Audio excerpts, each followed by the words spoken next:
Hello friends, आपने 10th की तैयारी शुरू कर दी है, लेकिन क्या आपको 10th का सिलेबस पता है? अगर नहीं पता है तो जरा पूछो अपने आप से कि किस आधार पे आप तैयारी करोगे 10th का। तो इसी को ध्यान में रखते हुए हमने ये लाया है आपके लिए। ये मैथ के चैप्टर्स हैं जो आप देख सकते हो, क्योंकि जब तक आपको सिलेबस पता नहीं रहेगा, आपको कैसे पता चलेगा कि किस तरीके से क्वेश्चन पूछे जाते हैं और कैसे कैसे क्वेश्चन होते हैं, कितने मार्क्स के क्वेश्चन कहाँ से पूछे जाते हैं, ये सब आपको पता होना चाहिए। तो इसीलिए सिलेबस जानना आपके लिए बहुत ही ज़रूरी है। तो यहाँ पे आप देखो, ये सारे चैप्टर्स जो हैं 1 से 15 तक ये मैथ के चैप्टर्स हैं। मैथ में टोटल 15 चैप्टर्स हैं जिन्हें आपको पढ़ना है। और यहाँ पे देखो, आप जो पहला चैप्टर है वो है वास्तविक संख्याएँ। वास्तविक संख्याएं पहला चैप्टर है, दूसरा है बहुपद, और तीसरा है दो चर वाले रैखिक समीकरण युग्म, चौथा है द्विघात बहुपद, पांचवा है समांतर श्रेणियां, छठा है त्रिभुज और सातवां है निर्देशांक ज्यामिति। उसी तरीके से आठवां भी है त्रिकोणमिति का परिचय और त्रिकोणमिति के कुछ अनुप्रयोग। 10वां है वृत्त, 11 नंबर चैप्टर है रचनाएं और 12 नंबर वृत्तों से संबंधित क्षेत्रफल और 13 नंबर है पृष्ठीय क्षेत्रफल और आयतन और 14 जो है वो सांख्यिकी है। और लास्ट चैप्टर आपका जो 15 चैप्टर है वो 15 नंबर वो है आपका प्रायिकता। अब हमने ये तो जान लिया कि चैप्टर्स कितने हैं, 15 है, और उन चैप्टर्स के नाम क्या क्या है आप लोग पहली बार सुन रहे होंगे तो आपको लग रहा होगा कि इतना डिफिकल्ट, लेकिन जब आप पढ़ोगे ना तो एकदम हलवा है, एकदम हलवा है। ये सारे के सारे चैप्टर्स हलवा है। अगर आप पढ़ना शुरू कर दिए अच्छे से तो आपके लिए ये एकदम हलवा है। अब उसे गाजर का समझो या फिर सूजी का हलवा समझो। अब उसके बाद हम लोग देख लेते हैं कि एग्जाम का पैटर्न कैसा होता है। तो 3 तरीके से क्वेश्चन पूछे जाते हैं आपसे एग्जाम में, 3 तरीके से क्वेश्चन पूछे जाते हैं। एग्जाम पैटर्न का 3 गो टांग खींच लेंगे, ठीक है। और ऑब्जेक्टिव क्वेश्चंस, ऑब्जेक्टिव क्वेश्चंस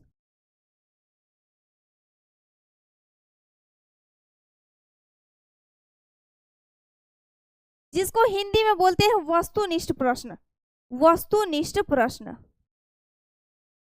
वस्तुनिष्ठ प्रश्न बोलते हैं हिंदी में। हम बताएंगे आपको कि ये कितने नंबर के होते हैं। और दूसरा जो तरीका होता है वो पूछता है शॉर्ट क्वेश्चन, शॉर्ट क्वेश्चंस। और तीसरा जो होता है वो पूछता है लॉन्ग क्वेश्चन, लॉन्ग क्वेश्चंस। ये 3 तरीके के प्रश्न पूछे जाते हैं आपसे एग्जाम में, मैथ के पेपर में, ठीक है। ऑब्जेक्टिव प्रश्न पूछे जाते हैं, उसके बाद शॉर्ट क्वेश्चंस और उसके बाद लॉन्ग क्वेश्चंस पूछे जाते हैं।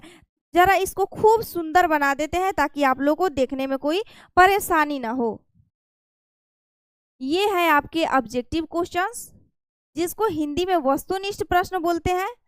और उसके बाद आता है शॉर्ट क्वेश्चंस और लास्ट में पूछे जाते हैं लॉन्ग क्वेश्चन। अब क्या इन तीनों का एग्जाम अलग अलग होगा? बिल्कुल भी नहीं, एक ही साथ तीनों का एग्जाम होगा। अब कैसे?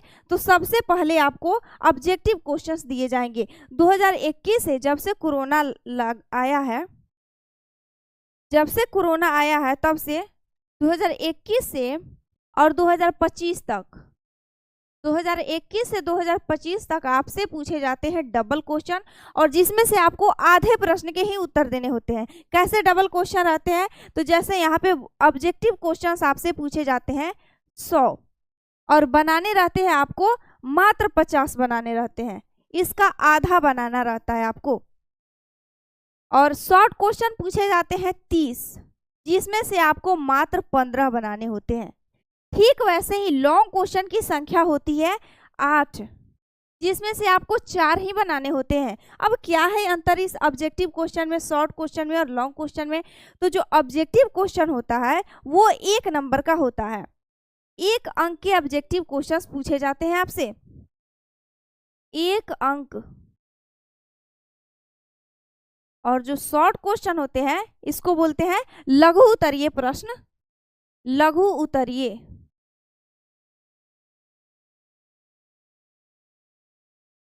लघु उत्तरीय प्रश्न। और ये जो होते हैं वो 2 मार्क्स के होते हैं, 2 अंक के। एक प्रश्न 2 अंक के, ऐसा नहीं कि 15 प्रश्न पूछेगा और 15 2 अंक के होंगे, ऐसा बिल्कुल नहीं है।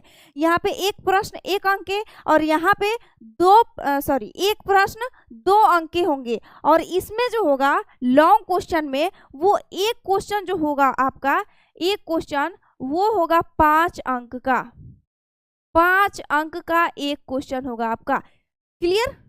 अब बढ़े हम लोग आगे। आप लोग फिर से ध्यान दो, सिलेबस समझने में बहुत बच्चे को बहुत डिफिकल्ट होता है।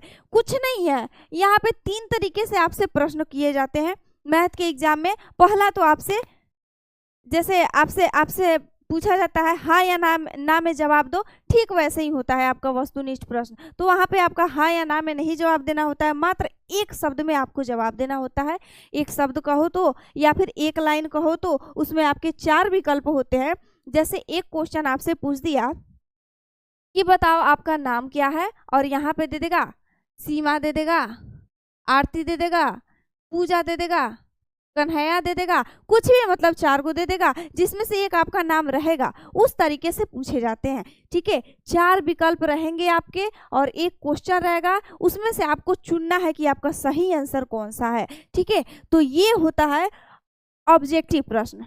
और आपसे 100 पूछ रहा है और आपको 85 जवाब देना है। ये 2021 से 25 तक में ऐसे चलता आ रहा है और इसकी कोई गारंटी नहीं है कि 2026 में भी ऐसे पूछे, इसकी कोई गारंटी नहीं है। तो आपको बताएंगे कि कैसे आपको तैयारी करना है। ठीक है, तो आपको क्लियर हुआ कि ऑब्जेक्टिव क्वेश्चन 100 को रहेंगे, पूछे जा रहे हैं अभी तक, और जिसमें से आपको 50 को बनाने रहते हैं। और शॉर्ट क्वेश्चंस आपसे 30 को पूछे जाते हैं, जिसमें से आपको 15 बनाने रहते हैं, जिसमें से एक प्रश्न 2 अंक के होते हैं, एक प्रश्न 2 अंक के। और लॉन्ग क्वेश्चन में 8 क्वेश्चन पूछे जाते हैं, जिसमें से 4 क्वेश्चन के उत्तर आपको देने होते हैं। अब जरा जोड़ो, यहाँ से 50 अंक 100 नंबर के होते हैं कि नहीं। टोटल 100 अंक के आपसे पूछे जाते हैं। यहाँ से 50 गो प्रश्न है, एक प्रश्न 1 अंक का है, तो 50 गो प्रश्न कितने अंक का होगा? 50 अंक का। तो ये हो गया आपका 50 अंक।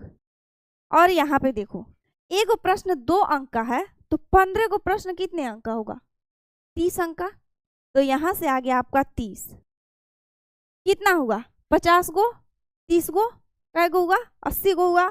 अब यहाँ से आपको 4 गो का आंसर देना है, मात्र 4। 8 पूछेगा, 4 गो देना है। कोई कंफर्म नहीं है कि आपको अगला बार डबल ही दे। इसको ये किसी को पता नहीं है कि कैसा पैटर्न होगा, ये आपको बाद में पता चल जाएगा। ठीक है, 8 प्रश्न में से आपको 4 बनाने हैं। आपको सिर्फ ये टारगेट लेके चलना है कि आपको 4 प्रश्न करने हैं। ठीक है, और जिसमें से एक प्रश्न जो होगा आपका 5 नंबर का होगा, तो 4 प्रश्न कितने अंक का होगा?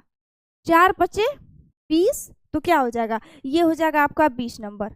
अब जरा देखो आप, यहाँ का 50 प्लस 30 80 प्लस 20 100 हुआ कि नहीं?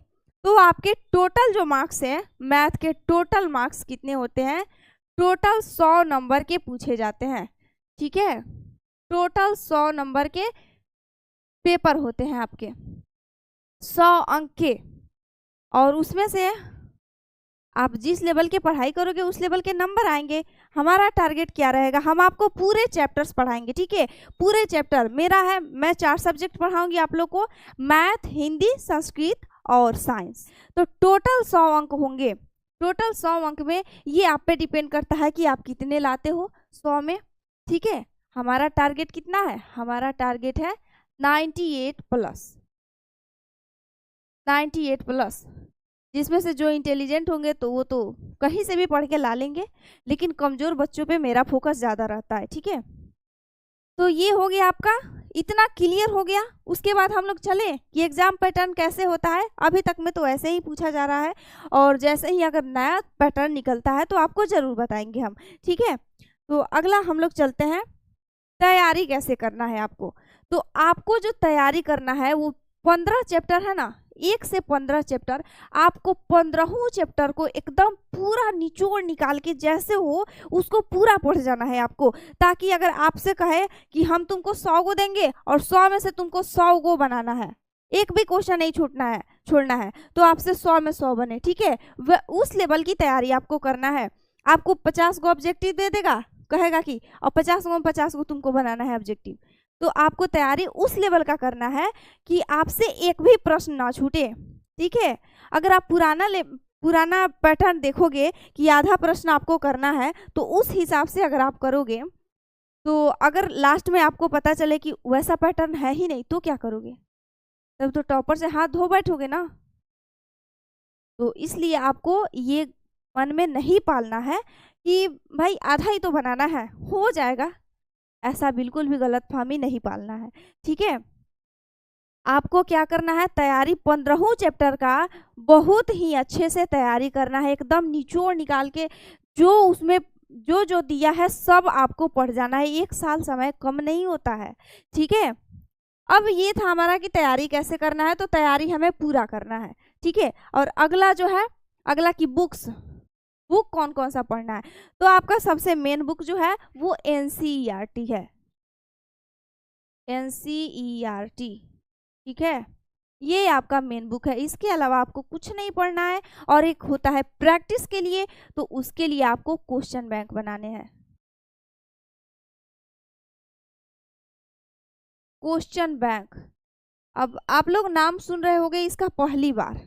क्वेश्चन बैंक क्यों कहा जाता है? बैंक बैंक मतलब तो समझ में आ रहा होगा, पैसा वाला बैंक। यहाँ पे क्वेश्चन बैंक है। क्वेश्चन बैंक मतलब ये जो खाता है ना आपका, ये बैंक जो है उसमें केवल क्वेश्चंस है, इसमें केवल क्वेश्चंस है। और कैसे क्वेश्चंस है, तो 2011 से और 2025 के आपके सारे क्वेश्चंस है इसमें। 2011 से 2025 के सारे क्वेश्चंस रहेंगे। अभी ये 2026 वाला नहीं निकला है, तो अभी आपको, अगर आप अभी खरीदोगे तो 2024 तक ही आपको मिलेंगे, ठीक है, 2024 तक ही। और मेरा एक रिक्वेस्ट कहो या फिर कुछ भी कहो, आप अभी ना 2024 वाला ही ले लो, ठीक है। और बाद में नहीं खरीदना, आप सिर्फ 2025 का किसी बड़े भैया या बड़े दीदी से आप मांग लेना, 2025 का प्रश्न मांग लेना आप बड़े भैया या बड़े दीदी से। अभी आप जल्द से जल्द इसका खरीद लो। 2011 से 2024 तक का जो क्वेश्चन बैंक है वो आप लोग अभी खरीद लो। और उसका प्रैक्टिस, जैसे ही चैप्टर खत्म होगा आपको क्या करना है, उसका प्रैक्टिस करते चलना है। जितने चैप्टर का खत्म होगा उतने चैप्टर का प्रैक्टिस करते चलना है, ठीक है। और जो आज खत्म हो जाए चैप्टर, उसको आज ही आपको करना पड़ेगा, तभी टॉपर बन पाओगे आप लोग। तो ये थे हमारी बुक्स। आपको क्या लेना है, एनसीईआरटी, ये तो लेना ही है, एनसीईआरटी के बिना कुछ नहीं है, ठीक है। ये आपका एकदम मेन बुक है। उसके बाद ये आपको बहुत ही जरूरी है क्वेश्चन बैंक प्रैक्टिस करने के लिए, ठीक है। तो इसीलिए आपको क्वेश्चन बैंक हर हाल में रटे जाना है, ठीक है। क्वेश्चन बैंक आपको ले लेना है। 2021 से 24 का मिलेगा, आपको यही लेना है, ठीक है। 2021 से 24 वाला ही आप ले लो। और 2025 की बात रही तो ये अपने बड़े भैया बड़े दीदी बगल में किसी से मांग लेना क्वेश्चन, 1 ही साल का तो है, मांग लेना या फिर डाउनलोड कर लेना,